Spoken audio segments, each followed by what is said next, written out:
Hakasin ningkong kata hadirin bala job yak election MP, MP ke Lok Sabha na Shillong Parliamentary Constituency Dr. Ricky AJ Singkon, haka arpsau Tregrisau araja arpsau, habarung ha sekretariat ulalej banya kenduk Myntri Sarkar kum ke Jinglet ai Jingmut ya ke Sarkar halor ki babun ki mat. Dr. Ricky AJ Singkon na ke jia tingku kambat upat ba ubuju ud yu na kapor sekapor halor ke jingkin rei ki kam sneo hapo ke Jylla kam tam ha ke bay bad u drugs. Ulalej banya kenduk mark mat bad Myntri ketenat social welfare uba pol lingdo haka ba ulalej ban ai bun ki jing ai Jingmut kata lingba ka ketien shwa.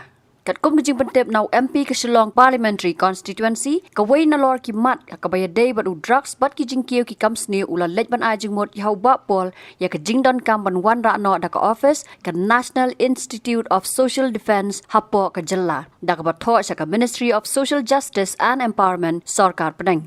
Out of concern of what is going on in the state, as you all know, reports coming from from NFHS about the condition of our state, where 41% of our of our household is the female-headed household, and where 42% of the population live in these households.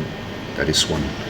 The other issue, the drugs issue in our state, which is very, very serious and very alarming. In Delhi, people talk about it, and then the issue of alcoholism in the state, and these are very, very serious social issues which I'm really concerned, and that is why I came to meet Paul, suggesting to him and the government that there's this institute called the National Institute of Social Defence.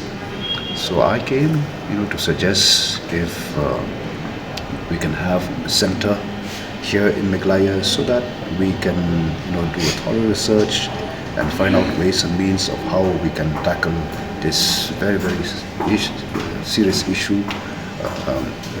in our state. So that is the reason why I've come to meet.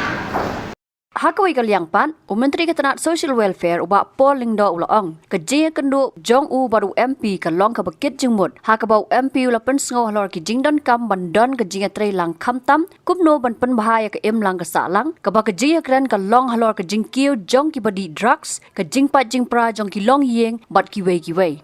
Ula bin rap ru bau MP ula ai bun ki jing ai Jingmut. Keba ukmi lenti bandon ke jing trei lang na ke benta ke jing bahahi jong ke Jylla. It was a fruitful meeting. The local MP had wanted us to coordinate and work together in various sectors, especially in the social welfare sector, a problem that we have with a high level of drug addiction and drug trafficking, and also the large number of single-parent families. So he had made a few valuable suggestions, and I gave him a patient hearing, and will certainly look forward to working together on a few core sectors that affect the interests of Meghalaya. Habatin, pej bahagi kishab plus F. Ka plus F? Hakabam bangibam dunaki eki bataye kamet. Namar kata habat thiru atau kau kamlu ka umpnyang kadut pet ya ka sharp plus F ha ka jingsom. Yaki nutrient kum ki vitamin bat ka iron la icon diat bat ka bathau bha kam kta ai ka dur jing ki mar bam ka jing mat lani ka rukom shed yaki. Balehi banai kita. Ka don ka we ka jing mentoy ba kongsan. Ka kot ka kia. Ka nutrition ba khambha ka jing im ba khambha pendon kam daki mar ba modon ka sharp plus F menta kasni Lawan Ra Shafi Lingba ko office jong Commissionerate of Food Safety Meghalaya.